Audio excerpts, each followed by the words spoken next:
ICPO के members, मैं हूँ एल। कीरा, मैं जानता हूँ तुम्हारा क्या मकसद है और तुम ये सब क्यों कर रहे हो। जो कुछ तुम कर रहे हो वो बुराई है। मैं तो इंसाफ कर रहा हूँ। मैं कमजोरों को बुरे लोगों से बचा रहा हूँ। मैं तुम्हें दुनिया के किसी भी कोने से ढूंढ निकालूंगा और खत्म कर दूंगा, क्योंकि मैं हूँ जस्टिस।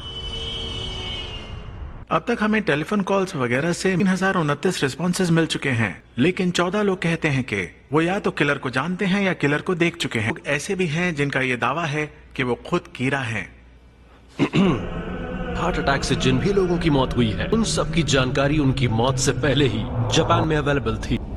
एल ने हमसे रिक्वेस्ट की थी कि हर विक्टिम की मौत के टाइम को इन्वेस्टिगेट किया जाए, और हॉलिडेज पे होने वाली मौत के टाइम में काफी वेरिएशंस मिले हैं। मौत की इन टाइमिंग से हम ये कह सकते हैं कि कीरा शायद एक स्टूडेंट हो सकता है। मेरे ऐसा सोचने के पीछे कई रीजंस हैं, इसलिए हम कह सकते हैं वो शायद भगवान बनने की कोशिश कर रहा है।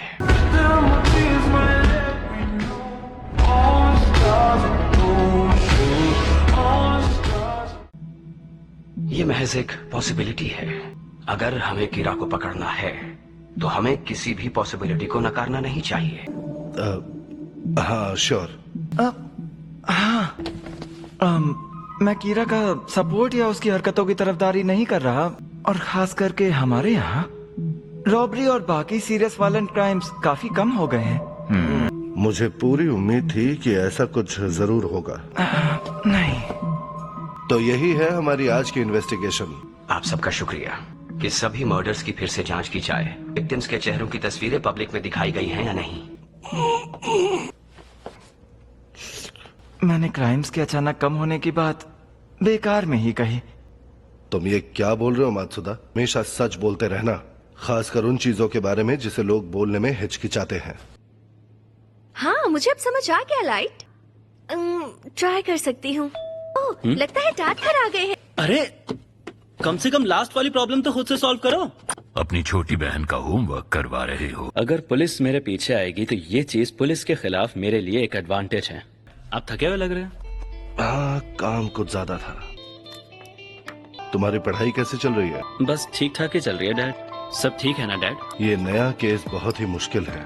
तुम्हारे पिता पुलिस में है ना, इसीलिए तुम्हें इतना कॉन्फिडेंस है। हमारा नेटवर्क सेम है, इसलिए बिना कोई निशान छोड़े मैं फाइल्स कॉपी कर सकता हूँ।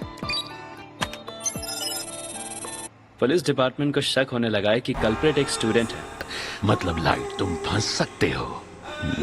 40 सेकंड्स के अंदर मौत की वजह लिख दी जाए तो मौत वैसे ही होगी। अब बाकी की डिटेल्स 6 मिनट और 40 सेकंड्स के अंदर लिखनी होगी। यानी अगर मैं मौत की वजह में हार्ट अटैक लिख दूं तो मैं मरने वाले के मरने का टाइम भी कंट्रोल कर सकता हूं।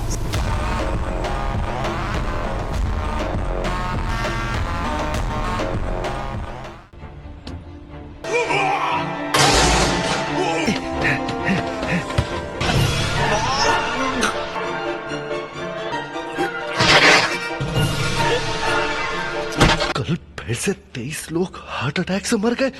लगभग पिछले 2 हफ्तों से मर्डर्स इसी तरीके से हो रहे हैं। स्कूल तो कोई भी 2 दिनों के लिए स्किप कर सकता है। अब ऐसा नहीं लगता कि कीरा एक स्टूडेंट है। ये वो मैसेज नहीं है जो कीरा भेजना चाहता है। कीरा ये कहना चाहता है कि वो न सिर्फ जिसे चाहे मार सकता है, बल्कि जब चाहे तब मार सकता है। जैसे ही हमें अंदाजा हुआ कि कीरा एक स्टूडेंट हो सकता है, वो हमारी थ्योरी को गलत साबित करने में लग गया। टाइमिंग बहुत कन्वीनियंट है। क्या इसका मतलब है कि कीरा को पुलिस की एक एक पल की खबर है? मुझे लगता है अब तक तो एल बौखला गया होगा। तक तो उसने पुलिस डिपार्टमेंट के ऑफिसर्स को सस्पेक्ट करना शुरू कर दिया होगा। फोर्स हेडक्वार्टर से इंफॉर्मेशन हासिल करने का रास्ता ढूंढ लिया है। पर तुम तो पुलिस से कनेक्टेड हो, तो उन्हें तुम्हें पकड़ना आसान हो जाएगा। मुझे बस एल के करीब पहुंचकर उसे खत्म करना है। पहले उसे ढूंढ तो लो।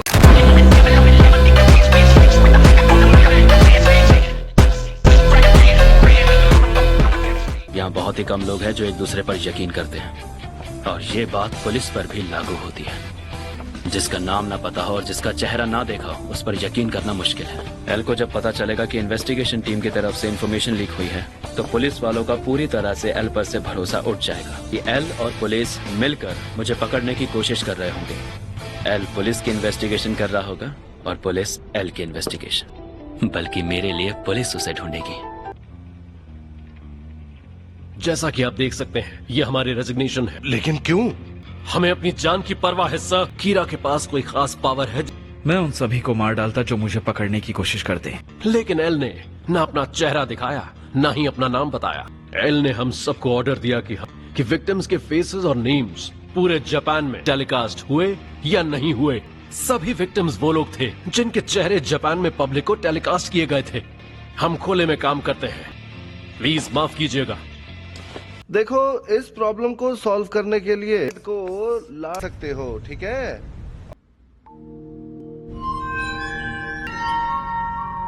अकेले पुलिस में ही 141 लोग हैं। कीरा यकीनन उनका कोई करीबी है। लाइट, ड्यूक बाहर मुझसे बात मत किया करो। ठीक है, तुम बस सुनो।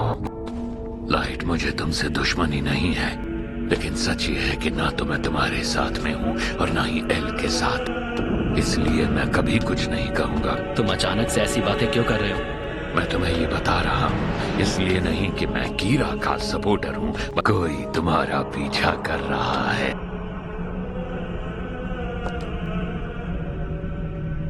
मैं हमेशा तुम्हारे पीछे उड़ता फिरता हूँ, इसलिए मुझे लगा कि वो मेरा पीछा कर रहा है, लेकिन फिर याद आया कि वो मुझे तो देख ही नहीं सकता। जितनी जल्दी हो सके मुझे उसे रास्ते से हटाना होगा। क्या इसका मतलब एल को पुलिस पर शक होने लगा है? तो उसे काफी सारे लोगों की जरूरत होगी। फिर भी कोई चांस नहीं कि वो पहचान पाए कि मैं कीरा हूँ। कुछ भी हो जाए। क्या तुम जानते हो कि शिनिगामी को डेथ नोट में लोगों के नाम क्यों लिखने पड़ते हैं?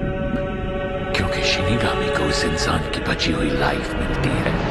मान लो एक इंसान ह्यूमन वर्ल्ड में 60 साल तक जिएगा, नोट में लिखते हो कि वो 40 में मरेगा। उस इंसान के वो 20 साल शिनिगामी के लाइफ स्पैन में ऐड हो जाते हैं। भले ही हमें सिर में गोली मार दी जाए या दिल में चाकू मारा जाए, शिनिगामी नहीं मरेगा। दूसरा डिफरेंस शायद तुम्हें और इंटरेस्टिंग लगे। जब शिनिगामी किसी का चेहरा देखता है तो उसे उसका नाम भी पता होता है। हम तुम्हें देखते हैं तो तुम्हारे सिर के ऊपर तुम्हारा नाम और बची हुई जिंदगी दिखाई देती है। ऐसी हैं मेरी आंखें। अगर मैं इसे ह्यूमन टाइम में कन्वर्ट करूं तो मुझे एग्जैक्टली पता होगा कि चाहे तुम मेरा मुंह नोच लो पर मैं नहीं बताऊंगा तुम्हें। जिसने डेथ नोट को उठाया है उसकी आंख को शिनिगामी वाली आंख में बदल सकता है। शिनिगामी की आंखों की कीमत है उस इंसान की आधी जिंदगी। मेरी आधी जिंदगी?